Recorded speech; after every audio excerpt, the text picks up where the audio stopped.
Hello అండి. Good morning. నాకు ఈ కమలం ముగ్గులంటే చాలా ఇష్టమండి. ఈ అమ్మవారి పాదాలు, ఈ కమలం ముగ్గుల్లో 2 రకాలుగా వేస్తుంటానండి. ఇదో రకము, ఇంకో రకంగా కూడా వేస్తుంటాను. ఈ రెండిట్లో ఏదో ఒకటైతే తప్పకుండా ప్రతిరోజు ఉంటాయి. ఆ పైన ముగ్గు మాత్రం రకరకాలుగా మారుతుంది కానీ, కమలం ముగ్గులో మాత్రం ఈ రెండింట్లో రోజు ఏదో ఒకటి మాత్రం కంపల్సరీగా ఉంటుందండి. ముగ్గులు వేయడం వలన మన మెదడు చాలా చురుగ్గా ఉంటుందండి. చుక్కలు పెట్టడం, చుక్కల్ని ఎలా కలపడమో ఇవన్నీ మన బ్రెయిన్‌కి పదును లాంటివే. ఇలాంటివి అస్సలు అశ్రద్ధ చేయకండి. వీలున్నంత వరకు ప్రతిరోజు ముగ్గు పెట్టాలండి ఇంటి ముందు లక్ష్మీప్రదం కూడాను. సాధ్యమైనంత వరకు మన పనిని మనమే చేసుకోవాలండి. మనం చేసుకోవలసిన సొంత పనులు కొన్నుంటాయి. అవి ఎవరి దయాదాక్షిణ్యాలకు వదిలిపెట్టొద్దు. మొదట్లో చాలా ఆనందంగానే ఉంటుంది. కానీ చివరకు ప్రాణాంతకమవుతుంది. దానికోసం ఒక చిన్న కథ చెప్పుకుందాం. వీధిలో తాపీగా నడిచిపోతున్న పిల్లికి సింహం లాంటి కుక్క ఎదురుపడిందట. పిల్లి పారిపోవాలని చూసింది, కానీ అంతకంటే వేగంగా కుక్క వెంబడించి పట్టుకుంది. పిల్లి విడిచిపెట్టమని బతిమలాడింది. కుక్క ఒప్పుకోలేదు.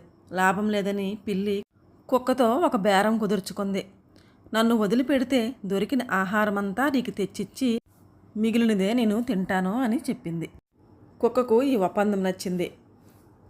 అయితే కుక్క నీకు ఏమాత్రం తేడా వచ్చినా చంపేస్తా అని బెదిరించింది పిల్లిని. పిల్లి రోజు నిజాయితీగా కుక్కకు ఆహారం తెచ్చిపెట్టేది. అలా కొన్నాళ్ళు గడిచాయి. పిల్లి ఎప్పటికీ రాలేదు. కుక్క పిల్లిని వెతుక్కుంటూ వెళ్ళింది. దూరంలో పిల్లి ఎలుకను భోంచేస్తూ కనబడింది కుక్కకి. కుక్క కోపంతో ఊగిపోయింది. నువ్వు మాట తప్పావు, నిన్ను ఇప్పుడే చంపి తినేస్తా అంటూ పిల్లి మీదకి కుక్క దూకింది. పిల్లి భయపడి పరుగు తీసింది. కుక్క పిల్లిని వెంబడించింది. రోజు ఏ కష్టం లేకుండా దొరికిన తిండితో కుక్క బాగా బలిసింది. పిల్లి వేగాన్ని అందుకోలేకపోయింది. అలా పిల్లి, దాని వెనక కుక్క పరిగెత్తుతూ ఓ కొండ పై అంచుకు చేరుకున్నాయి. పిల్లికి కొండపై నుంచి అవతలకు దూకి బ్రతికిపోవడమో లేక కుక్క నోటపడి చావడమో అన్న పరిస్థితి ఏర్పడింది.